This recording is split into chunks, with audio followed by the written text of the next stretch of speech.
नमस्कार मित्रांनो, आज आपण बनवतोय कैरीचा गोड आंबा। तर ह्या कैरी आपण कापून घेतलेली आहे। इथे कढईत तेल गरम करत ठेवले, लसूण बारीक चेचून घेतलाय। आता प्रथम आपण राई, जिरं, लसूण टाकूया तेलामध्ये, मग हिंगाची फोडणी देऊया आणि नंतर कढीपत्ता टाकणार आहे त्याच्यात। हे सगळं परतून घ्यायचे। मग त्यात हळद, तिखट, गरम मसाला हे सगळं टाकून ते मस्त मिक्स करून घ्यायचं। आणि आता आंब्याच्या फोडी टाकायच्या त्याच्यामध्ये। एकदम सोपी रेसिपी आहे, पण चवीला खूप भारी आहे।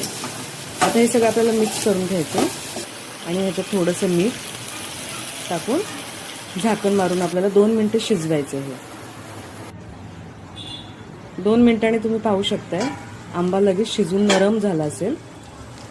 आता ते मिक्स करून घेऊयात परत आणि ह्याच्यात आपल्याला गूळ टाकायचा। आता बारीक चिरून टाकायचं गूळ, तुम्हाला जसं हवा तसं चवीला टाकू शकता। गूळ टाकल्यानंतर ते मिक्स करायचं आणि 1 मिनिट परत झाकण लावून ते शिजवायचं आपल्याला।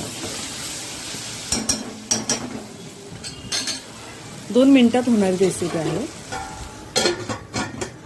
आणि चवीला इतकी छान लागते ना की तुम्ही नक्की ट्राय करून बघा। 2 मिनिटं झालेले आहेत, आता पाहू शकता। हे बघा तेल सुटलंय। हे गरमागरम डाळ भात आणि हे गोड आंबा खायला इतका सुंदर लागतो ना। आंबट, गोड, तिखट अशी याची चव आहे। तुम्ही नक्की ट्राय करून बघा।